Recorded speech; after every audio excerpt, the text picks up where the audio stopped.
Bapak Ibu dikasih oleh Tuhan Yesus Kristus, kita tahu bahwa praktek okultisme lagi-lagi selalu di luar nalar logika manusia karena tidak kelihatan prosesnya, tapi ucuk-ucuk sudah ada hasilnya. Bahkan super cepat alias instan. Lagi-lagi ini juga yang mendorong banyak orang begitu menyukai keterlibatan dengan okultisme. Karena tadi prosesnya nggak terlihat, nggak pakai ribet, nggak pakai prosedur macam-macam, tapi tiba-tiba sudah ada hasil, sudah ada dampaknya, sudah ada keuntungannya. Nah, Bapak Ibu, jenis-jenis praktik okultisme yang sangat-sangat begitu subur hari-hari ini di tengah-tengah masyarakat ialah spiritisme. Ya, salah satunya yaitu berkomunikasi dengan roh orang-orang yang sudah mati, seperti yang kita bahas minggu lalu.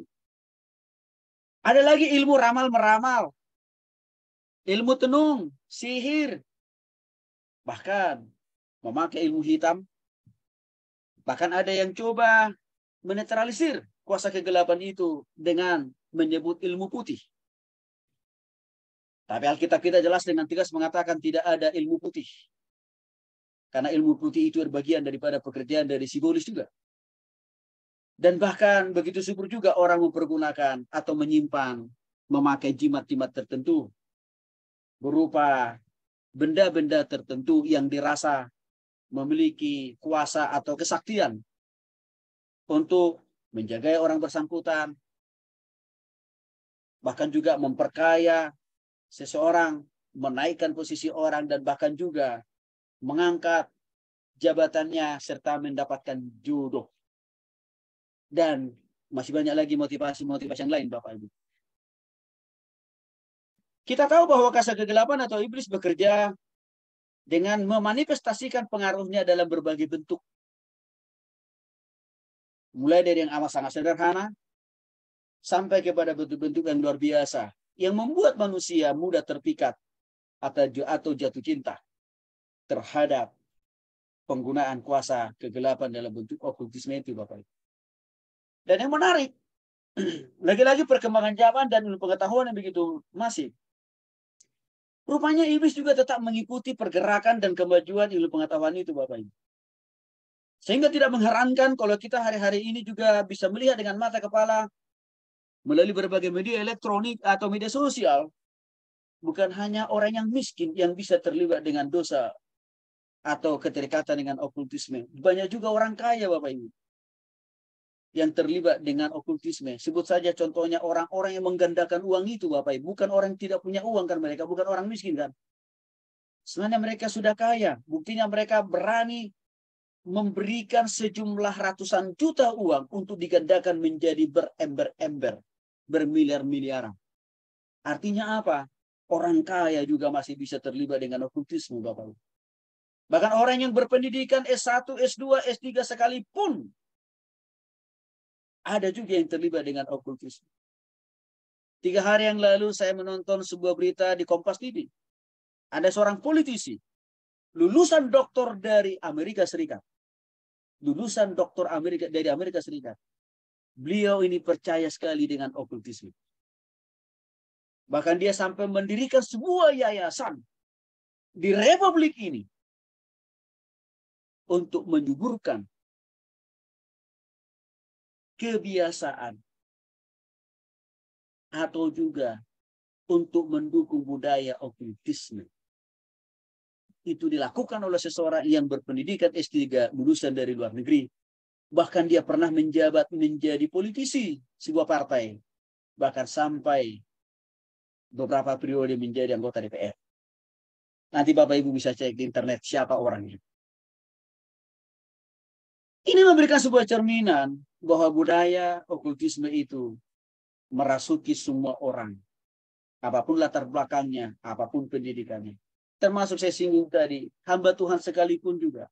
Masih ada juga yang terlibat dengan okultisme, Bapak Ibu. Nah, Bapak Ibu yang dikasih oleh Tuhan Yesus Kristus,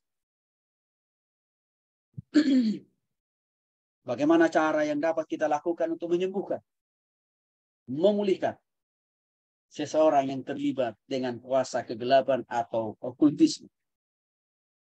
Yang pertama, orang yang terlibat dengan okultisme itu pasti mengalami tekanan yang luar biasa, baik secara psikologis, secara fisik, juga secara rohani. Bahkan banyak sebab akibat yang pasti ditimbulkan atau terjadi di dalam diri mereka sendiri. Bahkan mereka akan bisa mengalami sakit penyakit yang lebih parah, bahkan juga bisa mengalami kerugian demi kerugian, bahkan kebuntungan demi kebuntungan. Materi, nyawa sekalipun bisa hilang raib. Salah satu contohnya Bapak Ibu dikasih oleh Tuhan Yesus Kristus, pernah ada 4 orang di Afrika. Mereka ini kerasukan setan Bapak Ibu. Dan mereka dibawa ke dokter nggak sembuh-sembuh. Karena memang mengusir setan. Setan tidak takut pakai ilmu kedokteran Bapak Ibu. Karena setan ini hanya bisa diusir pakai kuasa Tuhan. Bapak Ibu dikasih oleh Tuhan Yesus Kristus. Akhirnya 4 orang ini pun dilayani oleh sebuah gereja Pentakosta di Afrika. Yang menarik, waktu 4 orang ini dilayani, tidak langsung otomatis 1 kali dilayani. Mereka langsung bisa terbebas dan terlepas dari kuasa kegelapan itu sendiri.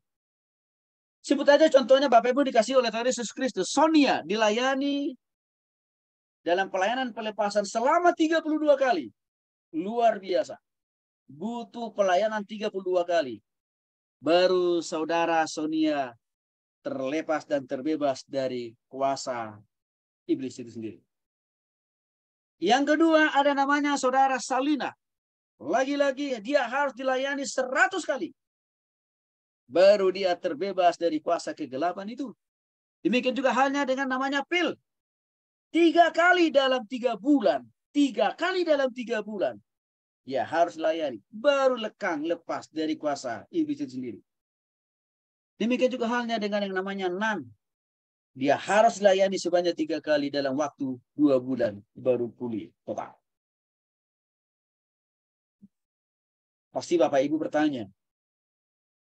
Kok sampai berkali-kali ya?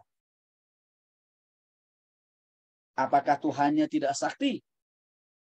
Tidak berkuasa? Atau kuasa Tuhan sudah tidak top chart? Tentu bukan itu alasannya. Bukan.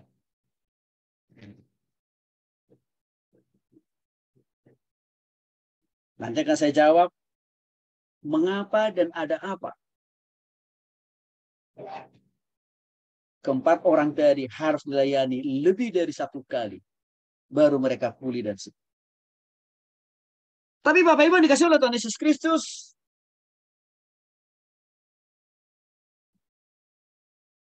makna dari contoh pelayanan pelepasan di Afrika ini memberikan sebuah kesimpulan buat kita. Bahwa pelayanan pelepasan atau dalam istilah lain, aksorsisme, itu sama dengan artinya pelayanan pelepasan. Adalah penyembuhan yang paling efektif ketika seseorang dirasuki oleh setan. Ketika seseorang dirasuki oleh iblis, Bapak Ibu. Alat yang efektif adalah pelayanan pelepasan. Mengapa? Karena seseorang yang dikuasai oleh setan, artinya roh jahat masuk dalam tubuh orang itu. Dan roh yang masuk dalam tubuh orang itu kan wujudnya bukan wujud fisik dia. Tapi roh, ibarat seperti angin. Maka kuasa roh iblis itu harus dilawan juga dengan yang sifatnya roh. Tentu, roh yang kita pakai dalam mengusir kuasa roh iblis itu harus juga pakai kuasa roh yang lebih besar. Yaitu apa? Pakai kuasa roh Allah itu sendiri. Karena roh iblis itu hanya takut dan gentar, Bapak Ibu, kalau sudah berhadapan-hadapan dengan kuasa roh Allah atau kuasa roh kudus. Itu sudah dicatat dalam Alkitab. Salah satunya Ya. Waktu Yesus berhadapan-hadapan dengan orang-orang yang kerasukan setan, setan itu selalu minta supaya jangan mereka dimusnahkan, dipunahkan. Yang artinya apa? Setan itu tahu bahwa Yesus itu punya kuasa yang lebih besar daripada mereka sendiri.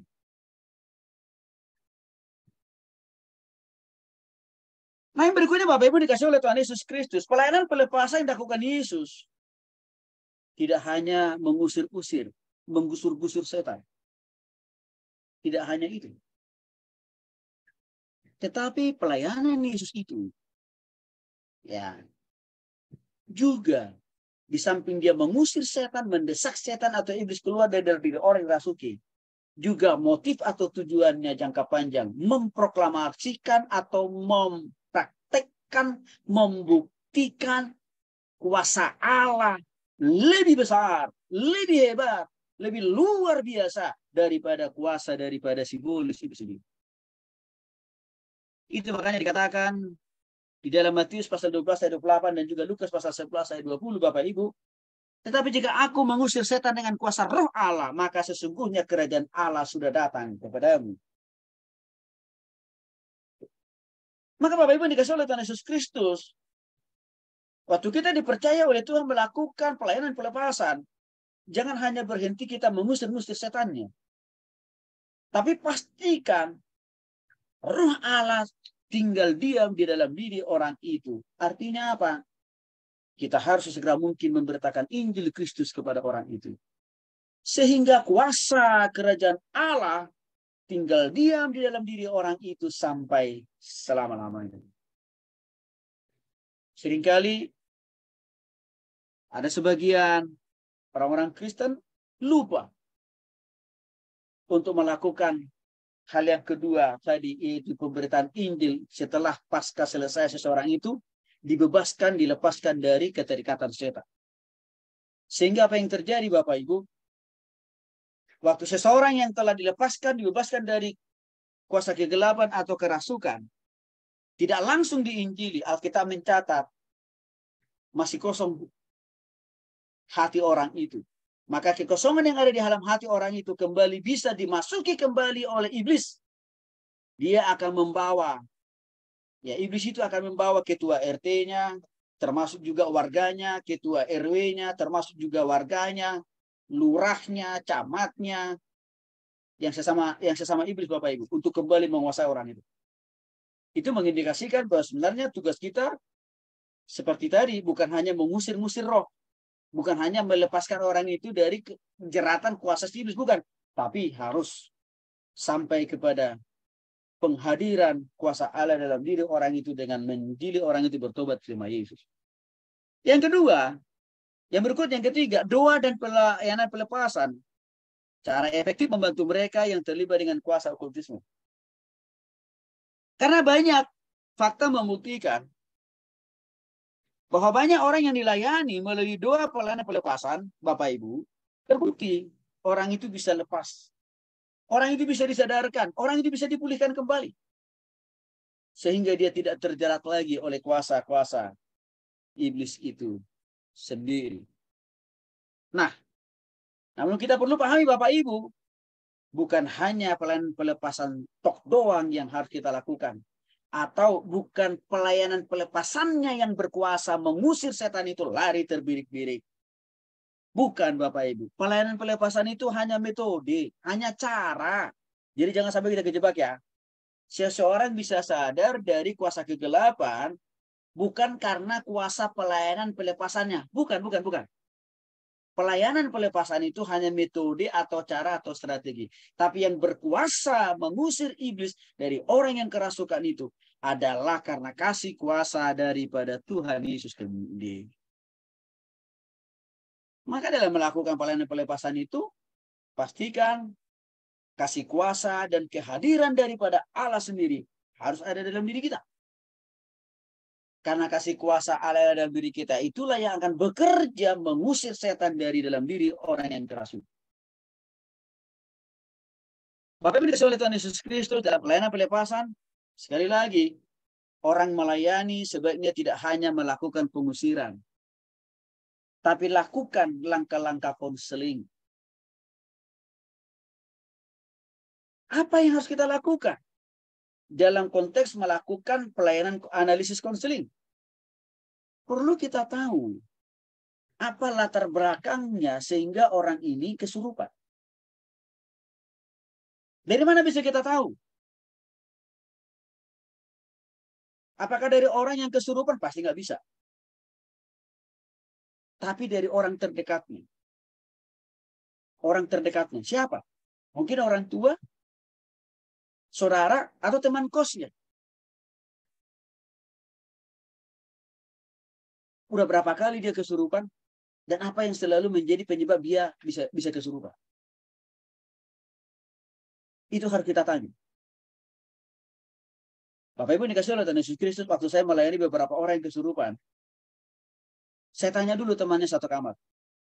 Tadi apa yang menjadi penyebab dia ini bisa tiba-tiba jadi begini? Dan udah berapa kali mengalami seperti ini? Itu selalu saya tanya. Tujuannya supaya saya bisa tahu apa kira-kira indikasi penyebab orang ini ya bisa kesurupan. Karena ada banyak faktor Bapak Ibu.